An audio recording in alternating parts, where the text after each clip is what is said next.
దేశీయ స్టాక్ మార్కెట్లు వరుసగా మూడో రోజు లాభాల్లో ముగిశాయి. వడ్డీ రేట్లను స్వల్పంగా పెంచుతామన్న ఫెడ్ రిజర్వ్ ప్రకటనతో మార్కెట్లో జోష్ పెరిగింది. దీంతో ఇవాళ సెన్సెక్స్ సరికొత్త రికార్డులను నమోదు చేసింది.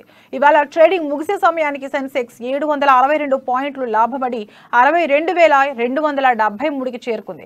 నిఫ్టీ 217 పాయింట్లు పెరిగి 18,484కి ఎగబాకింది.